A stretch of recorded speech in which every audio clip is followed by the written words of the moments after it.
Mr. Silver spoke of during the last meeting. And I believe that's all I have. Okay, that's good. Any other committee reports?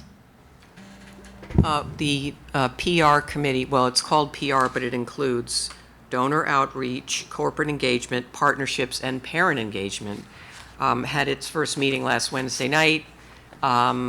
Basically, we spent just about the entire meeting interacting with the principals from Focus Media, the PR firm that we voted to engage tonight for a 6-month contract. And their first order of business is going to be doing a SWOT analysis, which we encourage them to get done quickly. And then they are going to be working on developing a rebranding of the district and working with us on our existing communication tools and introducing new ones. And I think the committee, since we have passed the Focus Media plan, I think we're going to need to meet probably within the next 2 weeks. I'm going to work with Rick on a date for that. But it's exciting because we have real professionals who should be able to give us some guidance. Okay. That's the Let me report. just back up. The committees meet weekly? What time? You want to? Monthly. Our plan is monthly, but just because we're ramping up now. Yeah, okay. So do you have a time, a day, We met last Wednesday at 6 p.m., which seemed to work for everyone, the administration as well as board members. Okay, and then the Buildings and Ground Committee meets? Buildings and Grounds, we generally have a weekly phone meeting every Tuesday at 2 o'clock, unless it's postponed for reasons of scheduling. And we have in-person meetings when necessary as well at the particular grounds or maybe in the district office. I do want to add one more thing to the Buildings and Grounds subcommittee report, that we came up with a suggestion to put up job boards at every district location where work is being done, such as you may have seen when you go on construction sites. You'll see what the job is, who the job owner is, and what type of projects are being done. And I find that will be very helpful. So the administration is looking into it right now to see how we can implement that. I know that a lot of residents pass by, for example, Pennington, they see trailers and wonder what those are.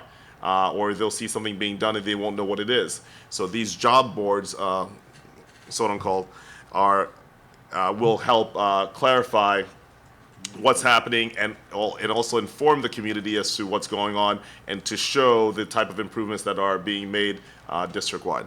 Great idea. Part of the PR, it's great. And it's part of PR. It's fantastic. Any other? I have, the Educational Committee will meet Thursday, April 24th, 8 o'clock in the morning. That will be our first meeting. Do you mean September 24th? What did I say? April. September 24th. Where's that meeting, Ms. White? We'll be right here in the conference room, 8 o'clock in the morning. Okay, any other committee reports? For the audit committee, we're getting ready to go into audit season. In fact, we're fully on our way. Our auditors have been in-house, so we'll be scheduling a number of meetings in the next month, probably 3 to 4. This is our heavy time of the year, so I'll circulate a schedule for. And Rick will put it on. And we'll have it on the website as well for when those. Thank you. I'm trying to make those meetings in the mornings. I think that tends to work for everyone else. I'd like people to show up, so probably an 8 a.m. meeting. Okay. Good idea. All right, Wellness Committee? We had wanted to meet today before, but due to some unforeseen circumstances, we could not meet. Our next meeting is going to be on the 30th, before our general board meeting. I'm going to be meeting with 2 of the managers from Sodexo and also Flory Page, who is our mediary. All right. Anything on policy? And I'll just say for the policy That's fine. committee, since I was elected and the new chair of the policy committee, we have not formally had a meeting, but we will announce that very soon. We have received the first approximately 1/3 of the suggested new school district policy from the state, which we're starting to review. I'm sorry, from the School Board Association, their suggested revisions to our policy with, for everyone's benefit, the ultimate goal of this is that at the end of this process, we will have a much shorter, more cohesive and coherent school policy than the monstrosity that we currently have. And also in the consent agenda tonight, we did have one very small specific change that we made to school policy to kind of get us in line with other districts in terms of accepting, in certain circumstances, under state guidelines, younger kids in high school sports. That was a one-off thing that we wanted to address in time for this school year. But the rest of the policy, we will have a formal meeting soon, and we're looking at the revisions suggested by the State Board Association. Okay, is that it for committees? Okay, we want to go back to the resolution, 6.7?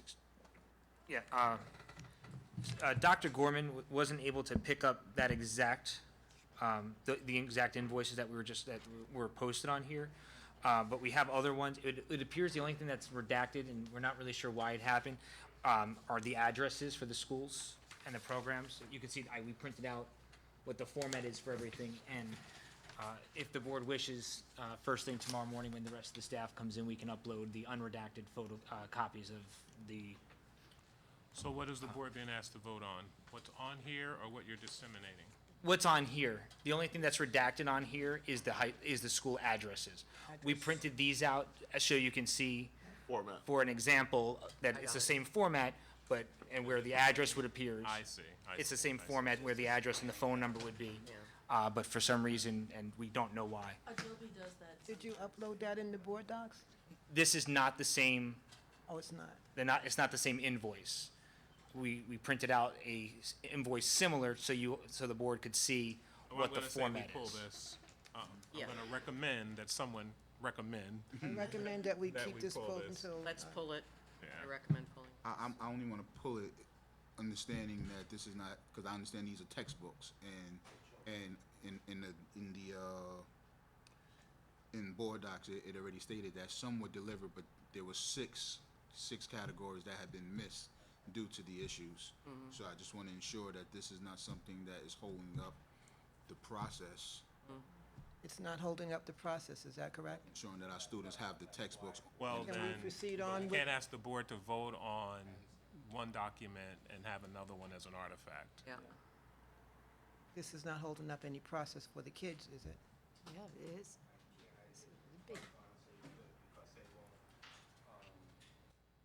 Purchase order. I don't have an actual answer. I don't want to speak on what we'll call the company first thing in the morning.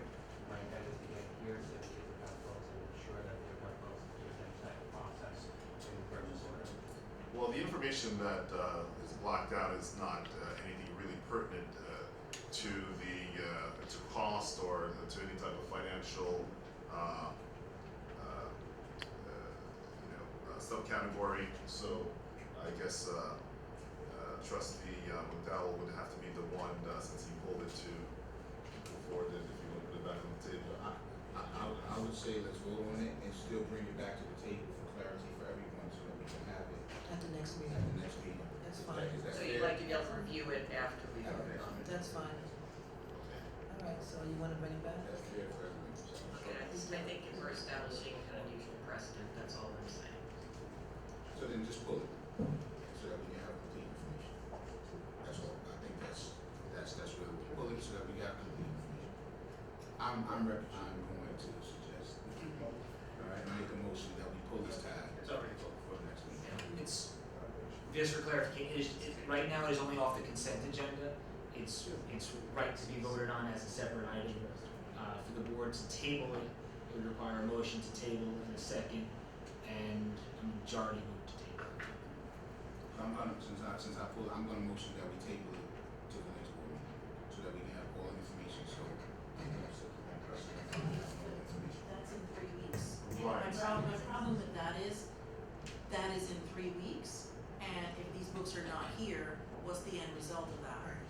Right. Especially if the information is not pertinent, especially financially, to make a decision, it's a school address or a name that's been blocked out accidentally. I think that if if we do pull it, maybe if we call a special meeting within the next week, we could do something like that, but I would make a motion to vote on this and to move forward so that it doesn't negatively impact the students who would benefit from this. All right, so, Yeah, two motions. Yeah, two motions out there. we have one motion to pull it. So you have to reject one motion. Sure. So motion to pull it, Mr. Trustee McDowell, and do we have a second to pull? Trustee Miller seconds. All those in favor of pulling the motion? Aye. Aye. Trustee Miller? Trustee McDowell? Are you? I just want to make a motion, so that's. Yeah, I'm just making, are there any other yeses? All those opposed? Aye. Abstain? Motion fails, 6-2. Now I'd like to make a motion to vote on accepting this 6.7 item. Oh, you just found it? Can we just give him a second? I apologize. That's fine. No problem. Okay, so while he's doing that, we have unfinished business? Any unfinished business? Any new business? We have any new business?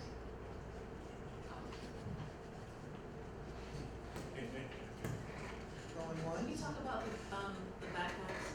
No, we are having a brief meeting on Thursday, percent. She just asked me the same thing. I would like to take the opportunity, just first and foremost, to say that I think we have a fantastic back to school, backpack giveaway event. This was our fourth year completing this particular event.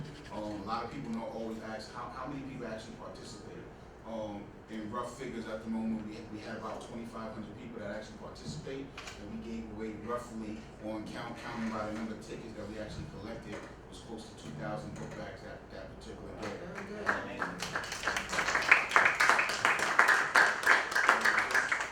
This particular year was a record year for participation as far as sponsorships. A lot of people took the opportunity to come and partner with the district to ensure that our students had what they needed. So I would like to take another time just to tell each vendor, thank you for their support. I don't have the list particularly in front of me, but if I call the field off the top of my head and missed a couple, I don't think that would suffice. But to thank every vendor and every sponsor that stepped up to the plate and decided to support our district, every teacher that stepped out and volunteered. I would like to thank the Mount Vernon Federation of Teachers. And the reason why I mention them is because I would have to say that they went above and beyond to support this particular event. Not only did they supply the volunteers for the day of the event, but they supplied volunteers all week to help support pack the backpacks. If you saw what homeschool gym looked like that particular day when all that stuff began to arise, you would say, wow. I mean, boxes on top of boxes of material and supplies. So a special shout out, if I can use that word, to the Mount Vernon Federation of Teachers for going above and beyond just the financial contribution, but supplying, I'm going to say, over 50 volunteers to make this event a success. I want to thank every principal that came out to the event and ensured that they participated and represented their school for that particular day. I want to thank the committee. Can I thank the committee? Because I didn't get an opportunity to thank the committee here at the Board of Education for helping set this thing together, because this took an effort for more than just one person. Maybe it was not me just driving this thing, but the whole committee, which was comprised of myself, Darcy Miller, Dr. Jeff Gorman, of course the superintendent, and that's why I don't like calling names, because you start forgetting. Donna Jackson, Sophia, I don't know what Sophia's last name is. Sophia Williamson, for participating and coming to every meeting to ensure that everything that needed to be was done. And I believe we crossed just about every T and dotted every I. So I believe we had a fantastic event. I think it's something that we should continue on with moving forward. And I believe that our students appreciated it. They enjoyed seeing them today. I saw a lot of kids with backpacks on. So it's not even something that they take pride in, that they appreciate the support that they're giving to ensure that their school year starts off with success. So I'd just like to thank everybody once again, and you guys have any questions or anything? I think the community looks forward to it too. Yeah. Thank you, Mama. Yeah. A follow-up question to that from a number of community members was, extent some folks had to work or couldn't make it, did we have extra ones? Were they here at this building or at the schools, and if there was a way that folks could still get their hands on it? We've been distributing them as they register here, if they're located here, that's really how the registration happens. But if there are students who aren't going directly to the schools for Yeah. whatever reason. Okay. And I just want to congratulate Omar on coming up with a great campaign theme for this year's event, All In. It really